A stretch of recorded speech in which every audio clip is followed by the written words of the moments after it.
आप सभी को नवरात्रि की शुभकामनाएं। नवरात्रि के तीसरे दिन माँ दुर्गा के स्वरूप में माँ चंद्रघंटा की पूजा की जाती है। माता का रूप स्वर्ण के समान तेजस्वी है। उनके 3 नेत्र है और 10 भुजाएं हैं। माथे पर अर्धचंद्र आकार की घंटी सुशोभित रहती है, जिसके कारण उन्हें चंद्रघंटा कहा जाता है। माता के बाएं हाथ में त्रिशूल, गदा, तलवार और कमंडल है और 5वां हाथ वरद मुद्रा में है। उनके 4 दाहिने हाथ में कमल, तीर, धनुष और जपमाला है।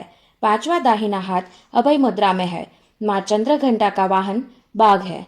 माँ चंद्रघंटा एक शक्तिशाली, कल्याणकारी और शांतिदायक स्वरूप है, जो शीतलता, शुभ प्रकाश, साहस, आनंद, शक्ति और करुणा प्रदान करती है।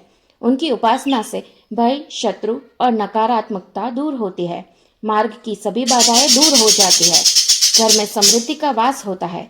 दीर्घायु होने का आशीर्वाद मिलता है। माता की उपासना से साधक का मन मणिपुर चक्र में प्रविष्ट होता है। माता की कृपा से अलौकिक वस्तुओं के दर्शन होते हैं तथा विविध प्रकार की दिव्य ध्वनियां सुनाई देती है। माँ चंद्रघंटा को दूध से बनाई गई मिठाइयों का भोग लगाया जाता है। माँ चंद्रघंटा का बीज मंत्र एम श्री शक्तये नमः। यह आप 108 बार जाप कर सकते हैं। माँ चंद्रघंटा की कई कथा प्रचलित है, जिनमें से एक विवाह प्रसंग है और एक असुर संहार प्रसंग। दोनों ही स्वरूप अलग नहीं है।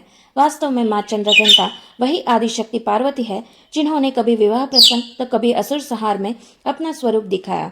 माँ चंद्रघंटा की विवाह से जुड़ी कथा के अनुसार जब भगवान शिव बारात लेकर माँ पार्वती के घर आए, तब बारात में भूत प्रेत, अघोरी, साधु संत शामिल थे। उनके शरीर पर भस्म और सांपों के आभूषण थे।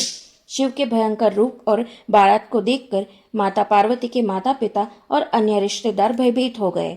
अपने परिवार और भगवान शिव को शर्मिंदगी से बचाने के लिए माता पार्वती ने एक भयंकर रूप धारण किया, जिसमें उनके शरीर पर 10 भुजाएं प्रकट हो गई। इस रूप में माता ने भगवान शिव को मनोहर और सुंदर रूप धारण करने का अनुरोध किया और भगवान ने माता की बात मानकर आकर्षक रूप धारण किया। उसके बाद शिव पार्वती का विवाह संपन्न हुआ। दूसरी कथा के अनुसार जब महिषासुर ने स्वर्ग पर अपना अधिकार जमा लिया, तब देवताओं ने ब्रह्मा, विष्णु और महेश से मदद मांगी। तीनों देवताओं के क्रोध से उत्पन्न तेज से माता प्रकट हुई। माता के 3 नेत्र थे, 10 भुजाएं थी और माथे पर अर्धचंद्र आकार की घंटी।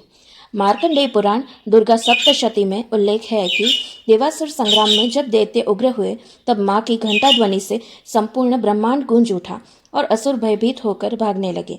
कहा जाता है कि माँ चंद्रघंटा की घंटा ध्वनि से नकारात्मक शक्तियाँ नष्ट हो जाती है और वातावरण में दिव्य ऊर्जा का संचार होता है। माता ने सभी देवताओं की रक्षा की और महिषासुर का वध किया। जय माता जी।